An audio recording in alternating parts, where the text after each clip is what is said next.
This morning on DC News Now, a locker room overhaul. A brand new head coach and offensive coordinator making their debut today. I just want to see what he's going to do when he steps through the door. We're live from the Commanders Training Center in Virginia with what's next for the team. A sunny and clear start to your work week, but prepare for chilly temperatures as you head out the door this morning. Plus, friends and family remembering Darius Apia after his body was found over the weekend. Very generous, very giving person. What investigators are saying about his death. A school system shakeup in Montgomery County. Students returning to the classroom this morning without Dr. Monifa McKnight at the helm. The latest on her departure. And later this morning, we're live in Las Vegas as Sin City kicks off a week of festivities ahead of the big game. You're watching the station covering all of the DMV. This is DC News Now. All right, good morning. Oh, the sun is coming up. It's a nice start to our day. It is 7 o'clock right now on a Monday morning. Yes, it's Monday. The weekend is gone. It went by really quick day. Feel like it's purple. It looks like purpley blue. It is a pretty start to our day. It's clear so far, but it is cold. Jackie will have more on that coming up in just a second. But we do want to say thanks for starting your day with us here on DC News Now. I'm Tanaya Wright. Good morning to you. I'm Corey James. Shanika, she is tracking the roads this morning. We're going to check in with her in just a second. Turning things over to Jackie, starting us off with the forecast. How are things looking out there? Yeah, I mean, like you guys said, clear and cold out there to start. But later on today, temperatures will bounce back to right about 50 degrees. But let's talk about those temperatures before you step out. Make sure you are bundled up. We're seeing those lower 20s from Manassas to Woodstock and Luray, all starting off at 21 degrees. We're lower 30s, though, in Hagerstown, low 30s in D.C. And we are tracking those clear skies, not only across the mid-Atlantic, but even off towards our north and east. Really not a cloud in the sky until you head farther south down towards North Carolina. Trying to plan out the rest of your day. Clear skies persist. We'll see high temperatures near 50 degrees later on today. Another nice day tomorrow, just a touch cooler than today. More details on that coming up. Shanika's back. Look at those roadways. How's traffic right now? All right, let's head out to BW Parkway. Heading southbound, you're jam-packed right now. This is out of Laurel. Right past 197 heading south, you're going to find a crash, so watch for that. Now, let's flip over so we can look at the rest of our roadways. So you are seeing some red spots there. The Capitol Beltway, you're going to see some on and off delays as well, especially through Silver Spring, the outer loop. Now, here's 50. We also have a crash heading inbound. So past 202, right near 295, that's BW Parkway as well, you're going to find crash activity. So that's why you're heavy on your brakes right now. Again, 50 heading westbound. Thank you, Shanika. Well, developing now, Fredericksburg police say they found the body of Darius Apia. Yeah, police tell us the 22-year-old's body was found Saturday morning in Hazel Run Creek at a Lum Spring Park. Investigators say Apia went missing late last month. His parents tell DC News Now he picked up dinner the Friday before he went missing. Officials say his car was found days later at the park. Loved ones say he was a giving person. Very generous, very giving person. He doesn't mind taking off his shirt to give it to somebody who needs it. The medical examiner's office is determining the cause of death. And a man is dead after being shot during a carjacking spree that happened last Monday. Mike Gill was a former housing policy executive and served on the D.C. Board of Elections. The carjacking happened on K Street in Northwest. Police say the suspect, 28-year-old Artel Cunningham, was trying to steal more cars across the district and Prince George's County. Cunningham was later shot and killed after a standoff with police. Gill is the second victim of that carjacking spree to die. Officials say Cunningham also shot and killed Alberto Vasquez Jr.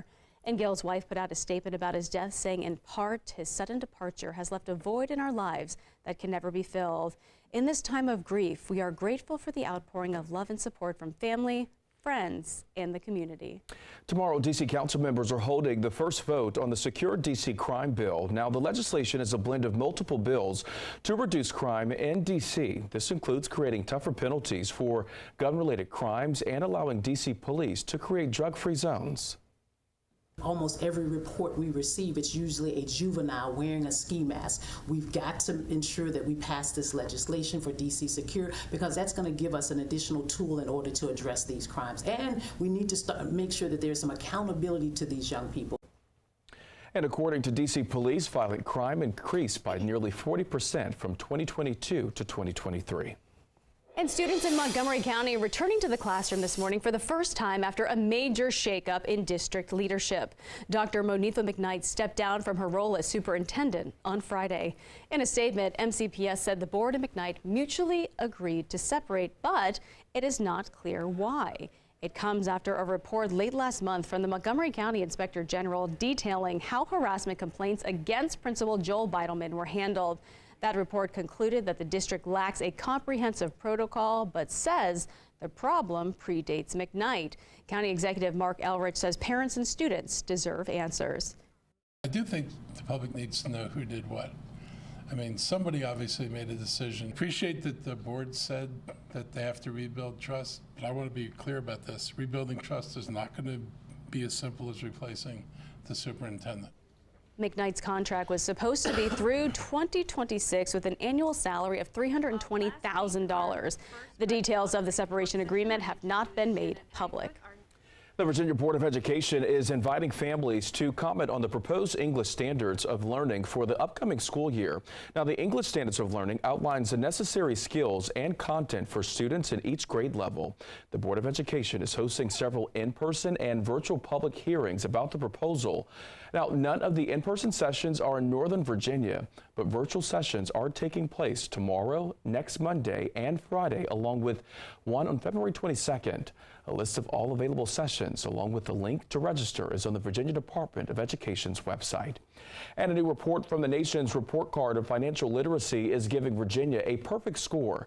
The report card grades states on the availability of personal finance-focused courses in K-12 schools. Each state has a grade for 2019, 2021, and 2023. Virginia, which has a personal finance course required for graduation, has straight A's. Meantime, Maryland improved from C's to a B, and West Virginia improved from C's to an A. D.C., though, which does not offer any money management courses, earned all F's.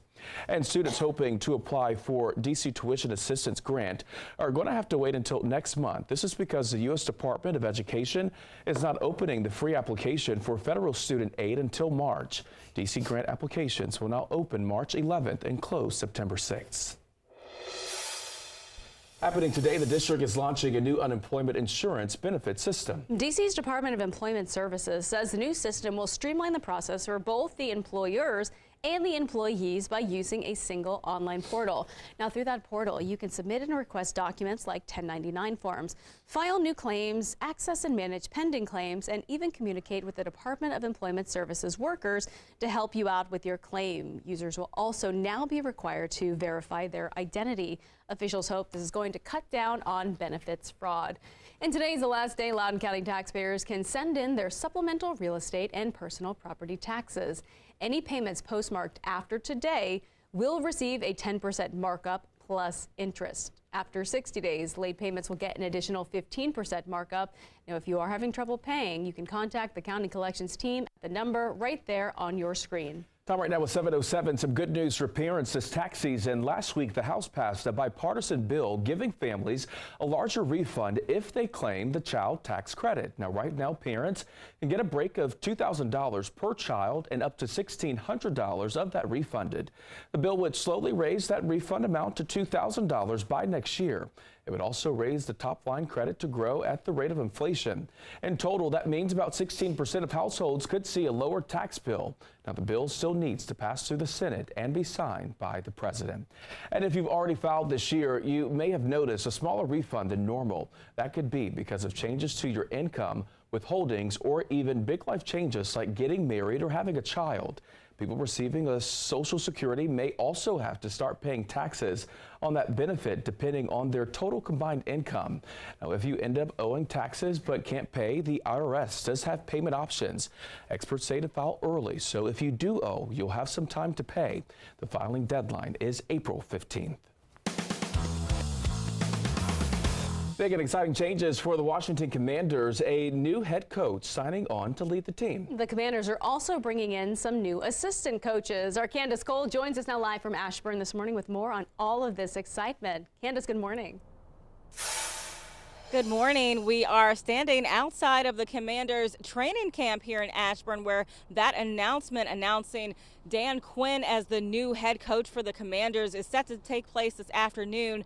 Fans of the team we spoke to are really excited and hopeful that he'll be able to come in and turn the Commanders' luck around, who haven't been to the Super Bowl since 1992. Quinn is replacing Ron Rivera, who was fired from the job last month after the regular season. He comes to D.C. from Dallas, where he spent 3 seasons as defensive coordinator for the Cowboys. The Commanders are also set to bring on Cliff Kingsbury as their offensive coordinator, replacing Eric Bieniemy after just 1 season. And Joe Witt Jr., also from Dallas, will be coming on as defensive coordinator for the Commanders. This will be Quinn's second time as head coach. He previously spent 6 seasons coaching the Atlanta Falcons, where he held a 43-42 record and perhaps is best known there for the Falcons blowing through a 28-3 lead, losing to the New England Patriots during Super Bowl 51. Regardless, fans are excited about the change. You can never doubt a person when they come in. I just want to see what he's going to do when he steps through the door. Now, that announcement will happen at 2:30 this afternoon. Keep it here on DC News Now for all of your Commanders coverage. Reporting live in Ashburn, Candace Cole, DC News Now.